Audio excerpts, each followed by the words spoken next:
Just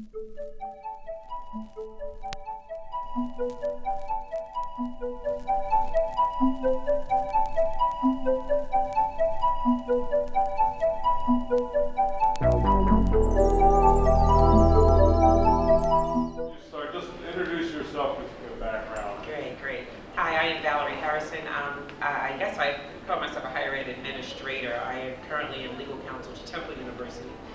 Prior to that, I served as legal counsel and provided leadership to the human resources functions at both Arcadia University and Lincoln University, and most recently served as acting president at Lincoln University, which again, as Larry mentioned, is the oldest degree granted historically Black college and university in the country, which was established in 1834. Oh, that was short and sweet. I like that. That's exactly how I am, short and sweet. I'm Marybeth Gasman, and I'm a professor at the University of Pennsylvania. And I have been doing research, and I would say practice, related to historically Black colleges and other minority-serving institutions since 1994. So that's what, good 21 years. I just look young. I read a book when I was probably about 25 years old by James Anderson, and it was called The Education of Blacks in the South. And it was a book that changed my entire life. I changed my career, I changed my dissertation topic, I just decided to change my life. And part of that life change involved trying to figure out ways to eradicate racism, especially among, I think the only place it takes place is among white people. So, and to change the minds of a lot of white people about, especially African American history, because I saw so much manipulation of history when I was a kid, and that's how it was taught to me. And so when I read that book by James Anderson, who was an African American man from Alabama and now a professor at University of Illinois, what I learned is about activism and agency and action on the part of African Americans to change their own lives. And I thought that's a story that needs to be told. I think that the story of African Americans being victims is a story that, victims of oppression and atrocity is a story that needs to be told, but often we don't hear the other story as well, which is how people survived and thrived. And so James Anderson tells that story, and in reading that, I felt at that very moment that I realized how much of African American history had been kept from me, and probably has been kept from most people. And I'm glad to say I have a daughter in the Philadelphia Public Schools, and it is not kept from her, which I'm really glad. So that's how I started. I've been doing the work for, like I said, 21 years. And I've written, I think, a book. I've written 21 books. Not a book a year, but sometimes multiple books in 1 year and sometimes none. So most of them are about historically Black colleges. I'm a historian by training. I also do some practical work, more contemporary work. And then the last thing I would say is that I direct a center that I started at Penn. Some people don't understand why it's at Penn. It's at Penn because I'm there, and that's probably the main reason. And it's called the Penn Center for Minority Serving Institutions. So we spend a lot of time doing rigorous research related to all types of minority serving institutions. And then the other thing that we do is we do a lot of practice. Everything that we offer is free. Because I don't think that there's any reason why an Ivy League institution should ever charge any minority serving institution for anything. And so I have a team of 18 people, mainly people of color, many who went to HBCUs and other minority serving institutions. And we do that kind of work, so that's what I'm doing here on this panel. Thanks for finding me, Larry. And I'll try to be just as brief as everyone. I was listening to Professor Gasman, Marybeth Gasman, and it's really interesting because one of the reasons why I accepted Larry's invitation to be here is because of the type of racism that doesn't appear to be racism. Marybeth does some great work and has a history and a resume of all this great stuff, but the question is, how come the system doesn't provide that kind of stuff at Lincoln, at Cheney, at Howard?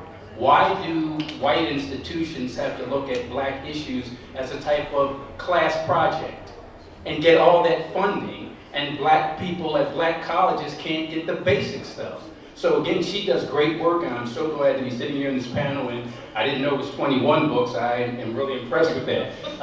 But it just angers me when I look at what happens to black people. Let me just introduce myself in two ways. In a general sense, I'm the angriest black man in America. And when I say angry, I don't want white folks to get nervous. I say angry in the same way that James Baldwin said that to be black and conscious in America is to be in a constant state of rage. And that's who I am. But more important for this panel discussion, I am HBCU. I'm the personification of that. People say, well, you're this big time fancy lawyer and college professor and all that. No, I'm a product of an HBCU. I'm what could happen to any kid from North Philadelphia born to a single parent like me. Penn wouldn't accept me, Temple wouldn't accept me, Pitt wouldn't accept me, but schools like Lincoln and Howard and Morgan and Cheney would not only embrace me, but make me what I am today. Because by being at Cheney, not only did I get the form of education, I got the substance. I got enough stuff academically to get a full scholarship to Ohio State University School of Law. Is because I'm such a great scholar? No. It's because those black professors at those black colleges looked at me as a son or a nephew and wanted to embrace me. But more important, and I'll shut up after this because I want to hear from the other panelists, but most important for me, I should say just as important, the substance of the education, but also the form. I got a chance to sit at a black school, see a black president, have a black professor with PhD in mathematics, and I'm saying, damn, if they can do that, then I can certainly do that. But that kind of thing can't happen at other types of institutions. And I want to talk, when we get to it, about the specifics of Cheney and why we even have a need. Larry laid it out well in the newspaper that was put out with some really important questions. Why HBCUs lost 14,000 students in a year? Why is that? Racism is the general answer. Next question. Is there fear of black intelligence? Of course there is. And finally, I think it's racist to ask about the relevance of HBCUs. Not think, no. The fact that we're even having this discussion, the fact that we need to have this discussion, proves there's racism. I'll step off my soapbox. It's hard to correct Michael Coard. This is not. I didn't do this. Oh well, whoever. The article. Those were this way it was set up in this article, which was a terrific article. Excellent. Called "Is There a War?" And the last statement is actually Marybeth asking, saying that I think it's racist to ask about the relevance, which is what attracted me to calling her. But yeah, yes, I mean all those things are just incredibly significant. I want just to jump back, to Valerie Harrison. Valerie was acting president at Lincoln, and you want to talk a little bit about your experience at Lincoln? And then it leads into Marybeth's more general perception, and then into Cheyney. Yes, I did not myself attend an HBCU. My brother went to Tuskegee, and so I knew a lot about the benefits of HBCUs going in to Lincoln. But what I think was most, sort of what was confirmed for me is also identified in Marybeth's book, Educating a Diverse Nation, is that there were some distinctive things about Lincoln that probably were not evident or present at Temple or in Arcadia or at UVA when I went there, or at Villanova when I went there. And one is we viewed our students differently, and we saw them as valuable, and we told them that often. They were special. We had high expectations for them, and we told them that they were capable. Michael alluded to this earlier. There were examples of black achievement and black leadership throughout the administration, so that was normative to them, to see African Americans in leadership, to see African American professors and administrators. At Lincoln, we were intentional about developing cultural esteem. That is not the case at all HBCUs, simply, and Michael may want to weigh in about his days at Cheney, but simply because there is sort of a cadre of black people doesn't necessarily mean that we're building cultural esteem. We were able to finally get an African American Studies degree at Lincoln while I was there, but only 7 HBCUs offer African American Studies degrees, while well over 100 predominantly white institutions do. Only one, Howard, offers a doctorate in African American Studies. So my doctorate in African American Studies is from Temple University, which is sort of one of 3 predominantly white institutions that offers a doctorate. But we worked very hard to get that. Because again, we know the studies tell us that cultural esteem leads to achievement. When students feel good about the group that they're a part of, they will achieve. And so that is something that we worked very hard to do. But we were also clear that our goal was different, that Mr. Thomas alluded to it earlier, that there was an Afrocentric goal to it, that we were producing people whose priority was not sort of individual achievement and materialism, but was collective responsibility and social consciousness, and that we were developing critical thinkers who we launched out into the world to make it a better place. That is very different, and that was a very different experience, I think, than what I had as a college student, and it's what we try to foster there. In Marybeth's book, she talks about cultural esteem. It's called something different, but it's what we sort of call cultural esteem. This sense of communalism where students could bop in my office and hang out and may say Miss Val or Dr. Val or whatever, and there was just more of a sense that we were a community, that there was kinship that transcended biology that we have. We had high expectations. Again, Marybeth talks about that in her book when she talks about what makes sort of some of these institutions successful. We had very high expectations. Our question to them was, you know, what business will you own? What kind of physician will you be? What area of practice will you have? And when you're a lawyer, what are you going to do? How will that translate into progress for the masses of Black people? And so those were our expectations. And so from my experience, it offered something very different. I'm not saying that every HBCU does, because I'm not sure that they're all the same.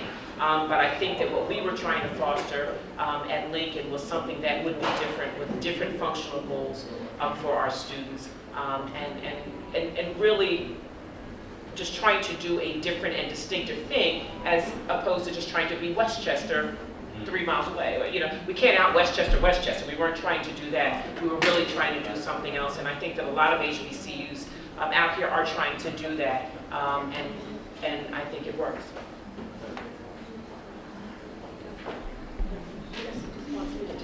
Hey, Larry. Larry. I got a question. Larry. I have a question I can pose out there. Okay.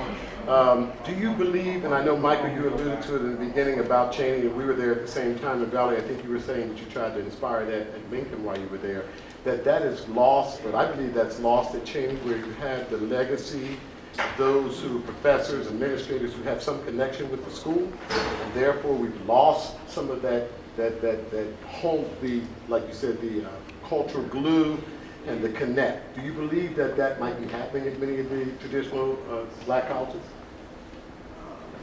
I think when students come down, Jeff, to visit Lincoln, we talk about its famous graduates, Thurgood Marshall, Kwame Nkrumah, Langston Hughes, Nnamdi Azikiwe, and the only one that they only know Langston Hughes. They don't know who Thurgood Marshall is. They don't know the first president of Ghana, and that's disturbing to us. So there is not the link. The history is not as meaningful to this generation of students because they just simply don't know who these folks are. And the K through 12 system, I just assumed everyone knew who Thurgood Marshall was, but they don't. Even African American students, it's not taught in their homes. It's not taught in the schools. It's not taught in the churches in the way that I thought it was. And so that was really sort of an awakening for me, that students didn't know. So Jeff, even though there is a rich history and a rich legacy, it's not as relevant to them because they simply don't know. Is it not as relevant, or have we lost? I think that's what I'm trying to pose to you, Michael. Have we lost those people being inside of the institution that keep it going on? Michael? The answer is yes, and again, I'm going to defer to the academics on the broader questions, but in regard to Cheney in particular, you look at the faculty at Cheney University, which is predominantly white. Now, in and of itself, that's not a big deal, but I think in a general sense, it sends a message. For example, I pointed out at the outset that I was sitting at Cheyney in the late 70s and early 80s, and I can see all these black folks with all these titles and all these degrees, and that instilled in me the pride that, hey, if they can do it, their face is like mine, their skin is like mine, their nose, their lips, well, maybe not their hair, but everything else like mine. And I'm thinking, wow, to the extent that they have been able to achieve, and that's my father, and that's my mother, and that's my grandmother, and that's my grandfather, and aunt and uncle, that role model concept comes into play. So you ask, have we lost it to the extent that we don't have, for example, at Cheney today, what we had when I was there in terms of this black faculty, predominantly black faculty? Yes, we have lost something. And by the way, I want to be clear. I mean, people want to hear me talk, and they're going to hear me constantly talk about the race thing. And when I talk about the race thing, I'm talking from a pro-black standpoint, not an anti-white standpoint. In fact, I'm sure most people don't even realize, I believe it was like 159 years ago from this very day, that one of the greatest revolutionaries in the history of America did his thing, John Brown at Harper's Ferry, 1859 on this very day. So I just put that in there to let folks know that it's never an anti-white thing for me. It's always a pro-black thing, and that's really important because I want that message to be made clear. Can I make a comment? No.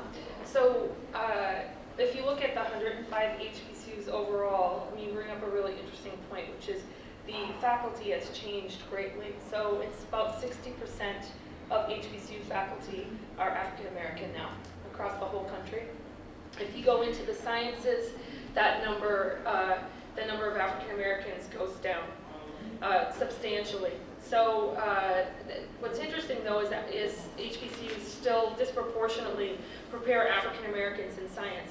So I have a large project where we have 10 HBCU partners, and when spending time on campus and we work with the HBCU faculty, the interesting thing is when you talk to HBCU students, they tend to feel very similarly about all of the faculty that they encounter at the 10 institutions. I'm just talking about these 10 institutions that we're working with.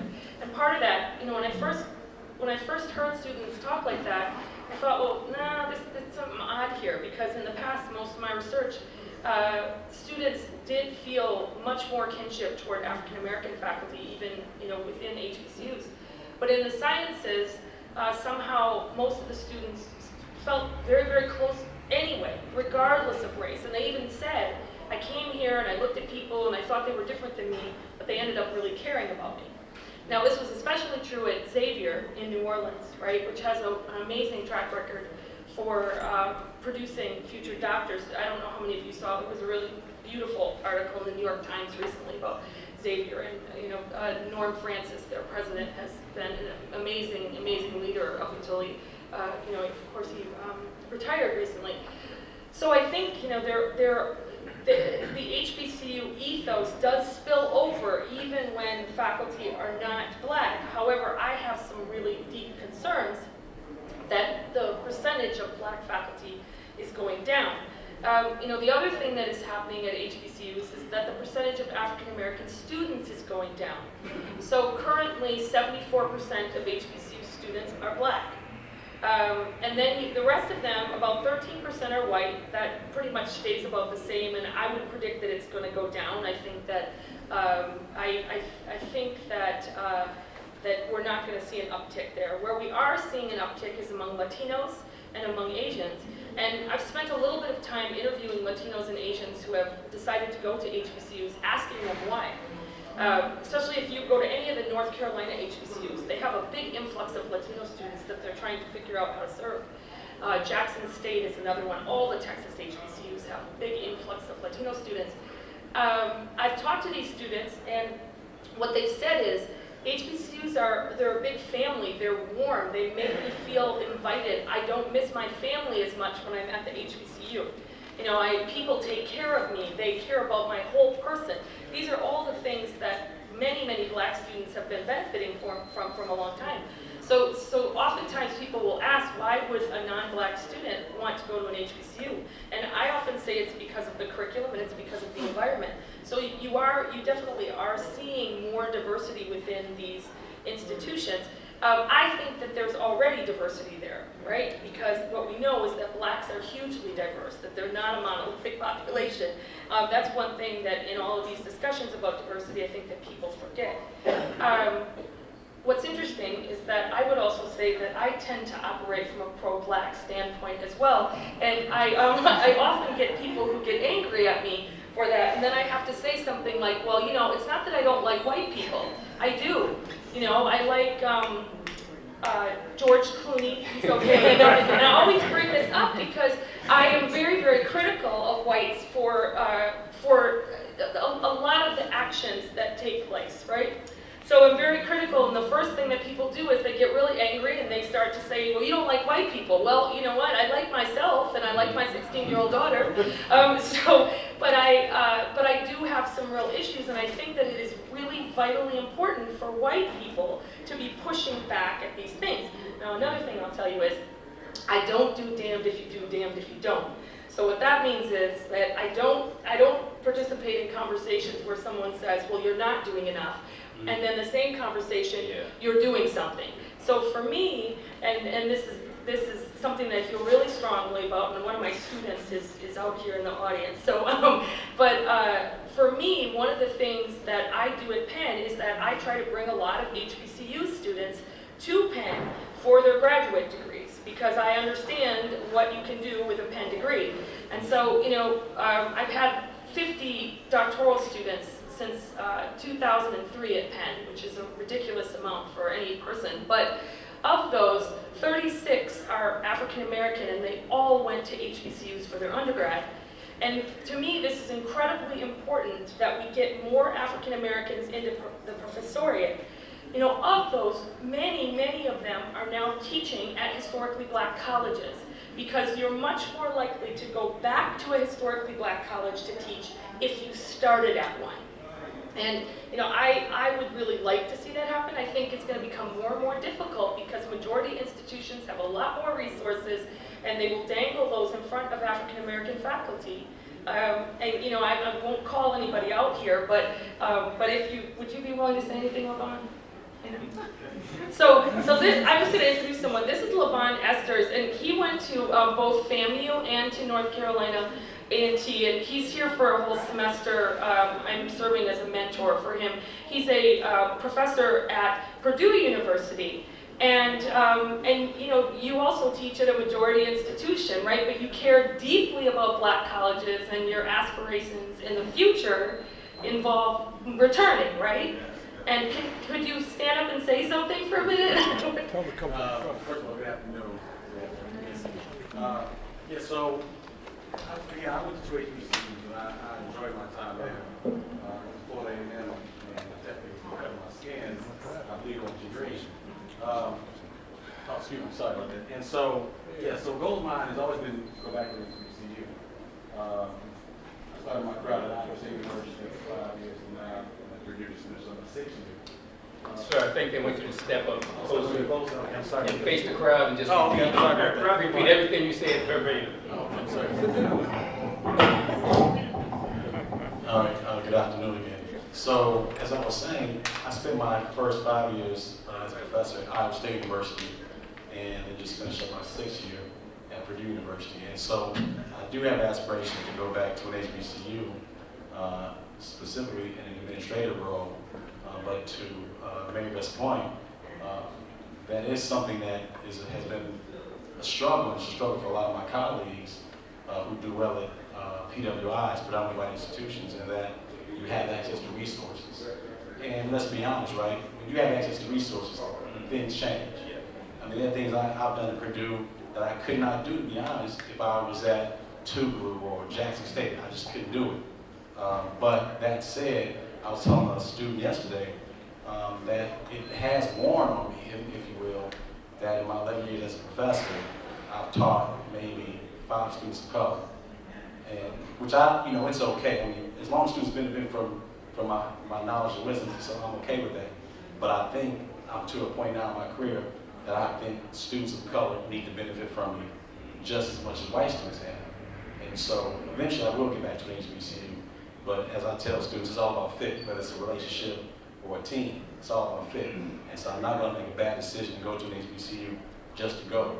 I'm going to go to one that's a good fit for me.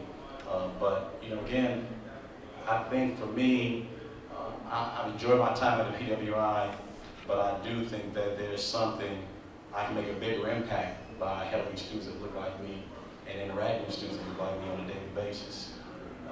Because to be honest, as I reflect on my time here, and it's been a result of working with Marybeth and her colleagues, and our colleagues, excuse me, is that I think that students at PWIs they don't appreciate the role when I'm standing up in front of a room. And so I think that my time is coming soon that I will leave Purdue University and take my services, as LeBron said, right, somewhere else. But it's just a matter of time for that happens. But again, I love my time that I had in HBCU, and I would not be the individual I am today if it were not for those experiences that were cultivated at Florida A&M and in North Carolina A&T State University. So I'll stop there. I don't want to take any more from my panel, but I appreciate it that you asked me to say something.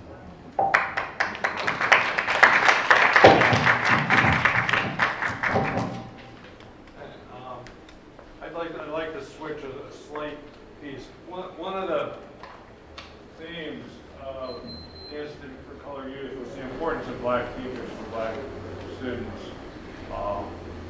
And the Institute turned out a large number of teachers that went throughout the country after the Civil War to teach in freedom schools. And Cheney then, at one point, had Teachers College as part of its title. And one of the discussions previously was talking about the need for Black, particularly male, teachers in public schools, and that how many of them came from historically Black colleges and how that's falling. Could you address that a little bit? Back to sort of an earlier thing that we said, underlying the profession, I think, was a consistent view of education and the goals of education. Education was not for individual achievement. It was for the purpose of transforming communities. And so, therefore, you had individuals who were committed to that mission, and that was their purpose. And so they went to HBCUs teaching with the same goal, teaching with the same view of education. Education was not for them for the purpose of getting a job. Simply getting a job, you don't need to go to an HBCU to do that, and you may not do it as well as other institutions if that's the only purpose. You know, we're probably about 8 to 10 years out. We talk about MOOCs, or these massive open online courses. We're probably about 8 to 10 years out where you can take a course from Marybeth, a Penn professor, online, and thousands of people will flock to it. She's renowned in this area. The price point will be low because there are thousands of people taking it. You can't compete on that level. What separated us from the pack, again, was how we viewed education. It was for the purpose of advancing the interests of our people, of making the world a better place, of knowing ourselves and our true history. And that's what we did, to equip a population of people to go out into the world and actually change it, to dismantle systems that had oppressed and terrorized African American communities for centuries. And that was the purpose. People were drawn to it. And that's why, again, the fact that there are only 7 HBCUs that have African American studies degrees is troubling for us. And it's not all about money. It's about administrations who simply don't have an interest in that, but again, are trying to do a different thing. And so our view is, if we can teach, the young man talked about the freedom schools. That's what the freedom schools did. A lot of the doctoral students out of the African American Studies program, particularly at Temple, worked in the freedom schools to help and to equip this population of folks to think about education differently. What is its purpose? It's not just to get a job. It's to change the world. It's to dismantle systems. That's the purpose, and that was our purpose. And so we attracted different types of people to the profession, and we taught a different type of thing. And so that's really what we're trying to get back to, and that's the argument that we're making for the value, that I'm making at least, for the value of HBCUs. I was just going to say specifically that HBCUs still produce 45% of all African American teachers. So even in this day and age, they produce in a hugely disproportionate manner. And if you look at the existing teachers that are available across the country, it's even bigger, right? People who are already in place and who have already graduated. One of the things that I like to remind people of is if HBCUs are producing 45% of this, in the current day, like 2013 data would be the most recent data. What is it that majority institutions are not doing, right? So another example would be Xavier University produces 100 African Americans per year that go on to enter medical school, and 98% of them pass the medical board exams. That's more than any other institution in the country. I want to know why a small school with 3,000 people is producing the most in the country. That means that these majority institutions are not doing their job. They're really not integrated. They're really not offering opportunity to everyone as people think, or as they say. So I always say to people, whenever reporters call me at least 4 to 5 times a week and ask me that same ridiculous question about whether or not HBCUs are relevant, and I just say to them, all I have to do is show you a list of all of the accomplishments today. I never have to look at the past, even though the accomplishments are grand in the past. They're vast.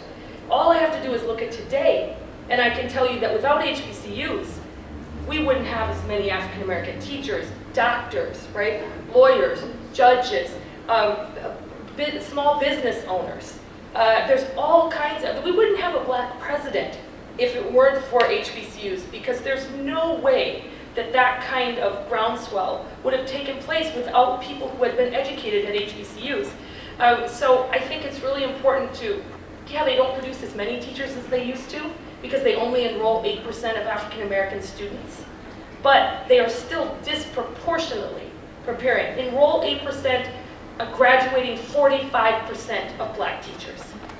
That's a big deal, and people forget about it. And they want to tell you all the negative things. Well, I know there are some negative things, but there are some damn positive things as well.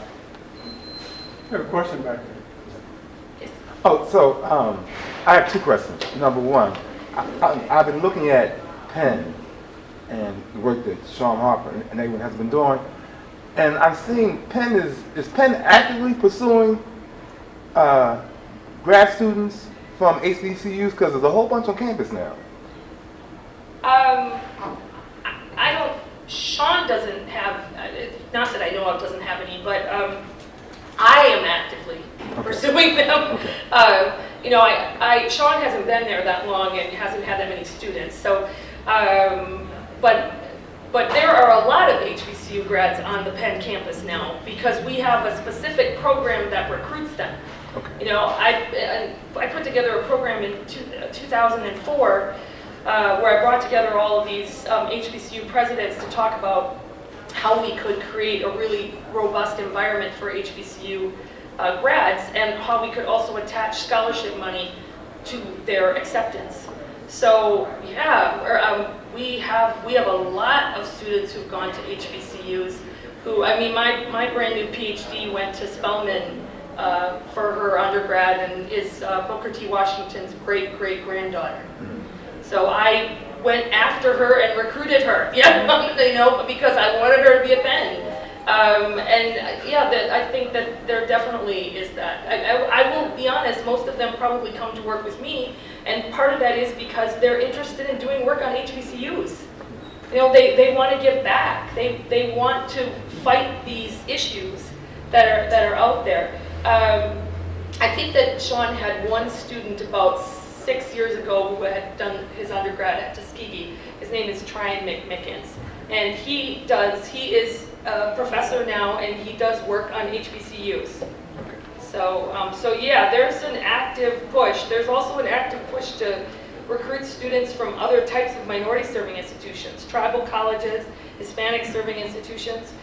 There's an active push, but that comes from a couple of people. Okay. All right, Michael, can I say this? So I need you to clarify something for me. There seems to be an underlying problem with Cheney. And I'm only saying that, beyond the race issue, I'm only saying that I have 15 friends who graduated from Cheney. They're not interested in joining the alumni. They're not interested in making a contribution to the school whatsoever. They're not interested in supporting the cause, which I find to be a real problem. As opposed to, I'm an alpha, and the alphas at Lincoln are gung-ho about Lincoln University. When they come to Philly, or when I see them all across the country, they are actively recruiting for Lincoln. So what's the problem there?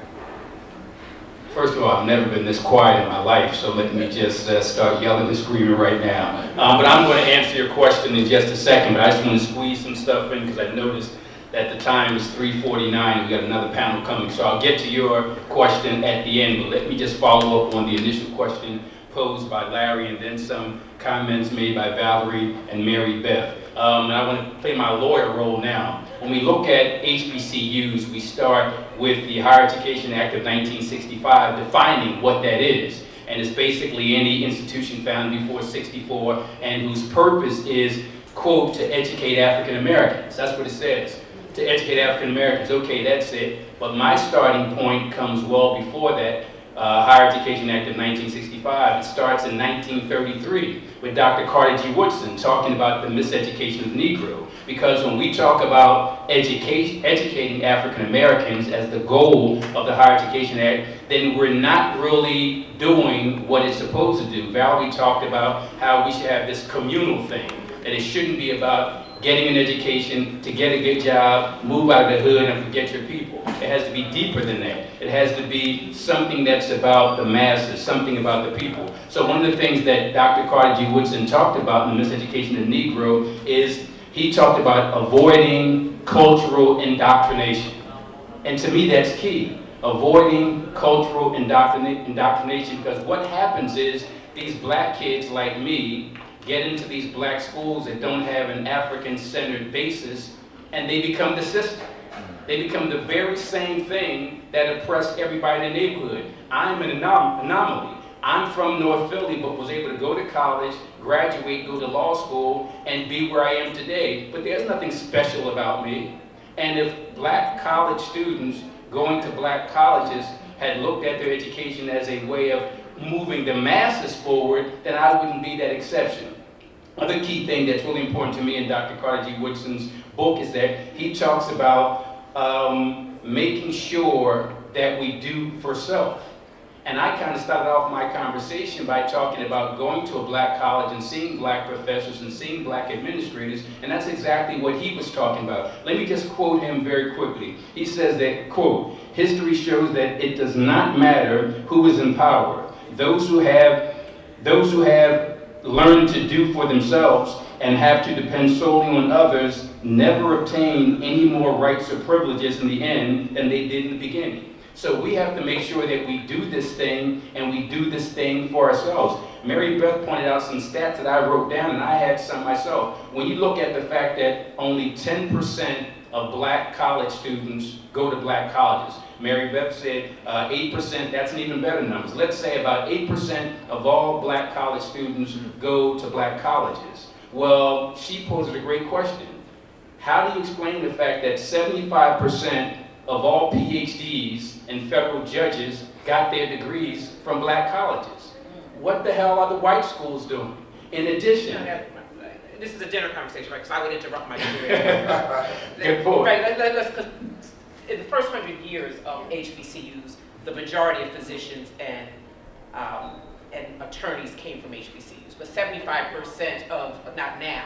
So I just did what you did, because we're in dinner, so we're but you're right. One, yeah. In fact, I'm so glad you mentioned it, because I wanted to talk about what happened in the early era in terms of black students, almost all of them, 90% at one point going to HBCUs, but if we can squeeze it in toward the end, I want to do that. But the key thing for me, and I want to get to your question at the end, the key thing for me is, and I thought it was Larry who did pose these questions and comments here, he admitted that he didn't, but these are perfect questions and perfect comments that we really need to deal with. Let me jump right into the Cheney thing before we run out of time. When you look at, you ask what's the problem with Cheney, you ask specifically about giving back. I'll get to that in a second, but before we talk about giving back to Cheney, let's look at Cheney's plight and how it got to where it is today. Let's start by saying this. This all-time great institution currently has an all-time low student enrollment and an all-time high budget deficit. Let me repeat that. This all-time great institution currently has an all-time low student enrollment and an all-time high budget deficit. What's wrong with those black people at Cheyney in 2015? How did we get from where we were to where we are? And again, I go back to the whole racial thing. Let me throw out some dates which prove that Cheney's plight is part of a systemic approach to undermine black institutions. If you do any research on black institutions or HBCUs, they'll start at the beginning with Cheney in 1837. So if you can destroy the root, you can destroy everything else. Let me throw out some dates. 1901. Of course, Cheney wasn't Cheney State College or a state institution back then, but at the time in 1901, the Commonwealth of Pennsylvania was giving black students at Cheney who wanted to become teachers $25 per student. At the same time, they were giving white students at white institutions in Pennsylvania $140 per student. That's 1901. Let's fast forward to 1969. 1969, the federal government looked all across the country and said there are 10 states that are treating black students horribly. Of those 10 states, usual suspects there, Alabama, Georgia, Mississippi, and Pennsylvania in that group. So we go from 1901, we go to 1969, and then let's fast forward to 1983. 1983 was the first time that the federal government accepted an anti-discrimination plan put together by Pennsylvania. What does that mean? That's 1983. That means before 83, Pennsylvania had these plans to end racial discrimination. Federal government said no. And by the way, I'm pointing out the federal government because when states receive, if states receive federal funding, and they do, they have to comply with federal law, federal civil rights laws. So each state, if they were going to continue to receive this funding, had to comply with federal civil rights law and put together a plan, a project.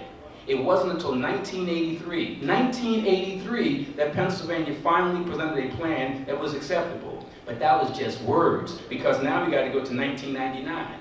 1999, the federal government, through the Department of Education, they have a legal enforcement arm called OCR, Office of Civil Rights. Office of Civil Rights said to Pennsylvania, hey, we finally accepted a plan that you put together in 1983, but here it is, 1999, you still haven't done what you're supposed to do. OCR, Office of Civil Rights, forced the Commonwealth of Pennsylvania to sit down, the governor, Secretary of Education to sit down and carve out a written agreement, a contract, to finally force Pennsylvania to treat Cheney right. Pennsylvania not only ignored that, but they breached it. The group I'm a part of, heeding Cheney's call, we filed a federal lawsuit against the Commonwealth of Pennsylvania based not only on what I talked about from 1901 and from 1969 and from 1983, but also 1999. In doing the math, we found out that if the Commonwealth of Pennsylvania had done what they were contracted to do in 1999, Cheney would have had from the state about $100 million more dollars in resources. If that had happened, the question you posed to me about why black college graduates at Cheney are not giving back wouldn't even be a question to pose, because we'd have $100 million and wouldn't need those other people to do what they should be doing. So my point is, we need to, every time we talk about the problems of black colleges, the problems of black universities, we got to make sure that we don't just focus on the symptom, but focus on the disease. What caused that situation? So every problem that you have at black colleges primarily comes from a lack of resources. And that lack of resources comes from the fact that the states, whether it's Pennsylvania, those other 9 that were designated, or almost all the states, it all comes down to racial discrimination against black colleges. And I see Larry getting up, so I get my signal to kind of wind it up. Can I make a comment on what I've heard? I came in about 40 minutes ago. I heard the young professor talking about why he wanted to teach at a historically black college university. I'm a retired university professor. I spent 42 years in the academy, teaching at Research Ones, as well as Howard, Morgan, Central, and Chicago State. And one of the major problems facing these universities. And the disease is white supremacy. The disease is white, nationalism. That's the disease. Right. I think that we have to begin to understand that the resource allocation are different because white men, some women, basically made the decision that this is where it's going to be. As long as we tap dance around that, if you don't know your name, anybody can name you. Right. If you don't know who you are, you're in serious trouble. And we all do what we've been taught to do. And so I saw this, I was on the faculty at Howard University for 7 years. All right? Commuted between Chicago and DC every week. And I saw that university going down.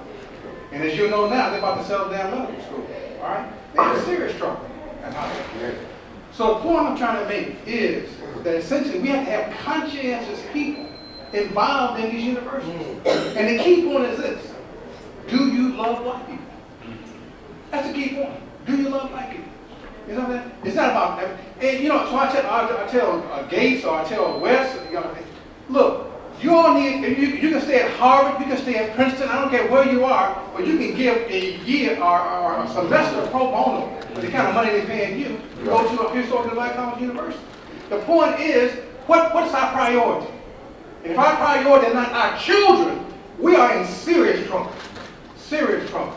Sure. And I'm not getting passionate about this, but I'm Haki Marybeth.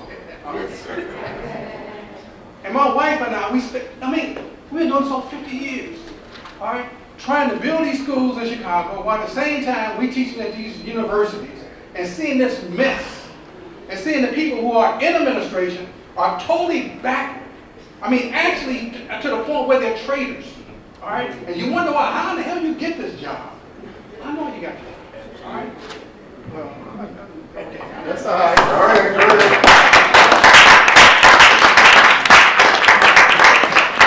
That's an introduction to what's coming next.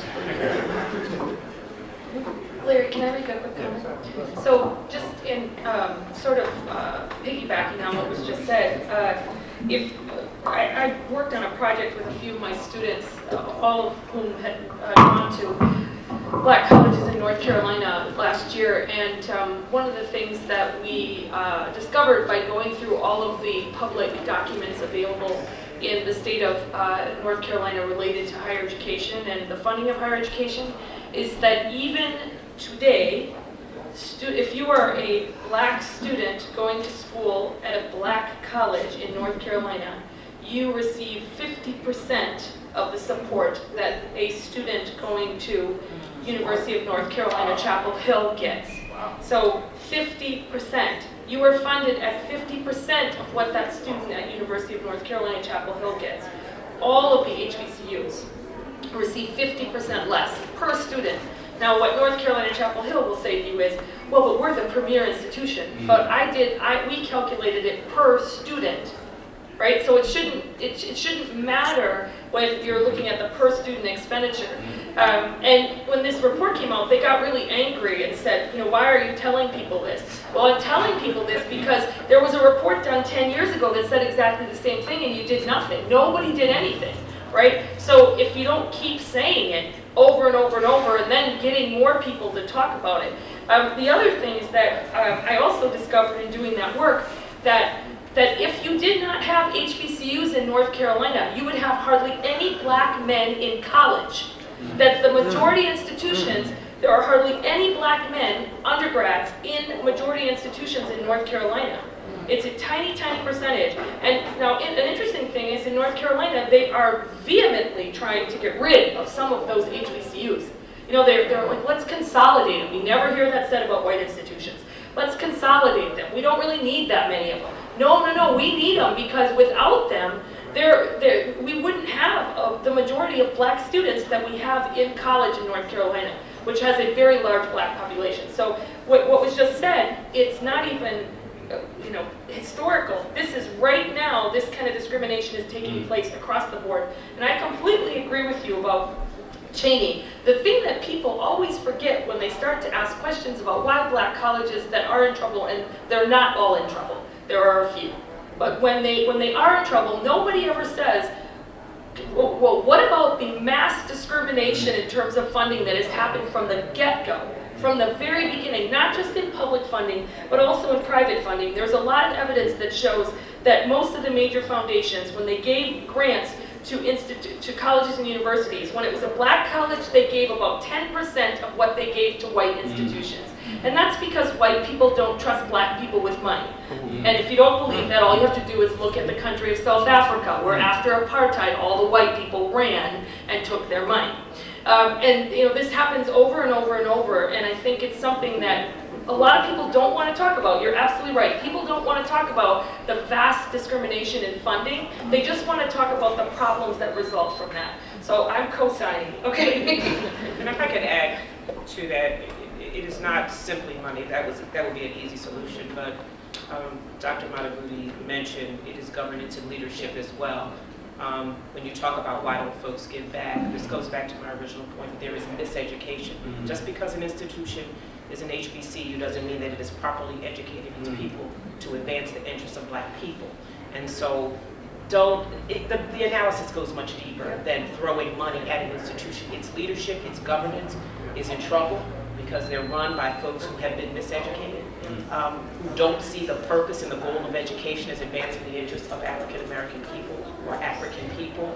And that is a chronic problem until we deal with that issue. Certainly there's a war on anything, any system that threatens white privilege and white domination. But if you're not a threat to that, probably you can sort of flounder around forever. So I just don't want the analysis to be, we need more money. It is not that simple. It is a very, at its core, it is getting to what we believe is the purpose in education and the goal of HBCUs. Michael, would you kind of sum up with Cheyney and what people can do? Certainly. I was about to pretty much grab the microphone from the next panel and do that, but since you gave me the invitation now, I'll do it now. Just quickly, 30 seconds, I do want to hear the other panelists. Shameless plug here. Cheney is going to have a major demonstration in Harrisburg dealing with all these issues. It's going to take place on Tuesday, November 10 at 10:30. Tuesday, November 10 at 10:30. For more information, go to the website of the activist organization. It's called Heeding Cheney's Call. So if you go to heedingcheneyscall.org, you'll get more information, or we're on Facebook, Instagram, all that. Bottom line in my last 23 seconds is this. I talked about the importance of HBCUs generally, but Cheney in particular, because I started off this discussion by saying that I am HBCU. That little black kid that you see in North Philly, in South Philly, in Detroit, in Compton, Chicago, that was me 20, 30, 40 or so years ago, whatever the case might be. What my point is that kid there has the same opportunities to become a lawyer, to become a college professor, to become a whatever. All that child needs are the resources and the opportunities. So if you support the battle for Cheney University, you support the battle for all HBCUs. Once again, Tuesday, November 10, 10:30 a.m., we're going to Harrisburg to lay out these demands, and we want to make sure that you support us. If anybody's interested, go to the website, heedingcheneyscall.org.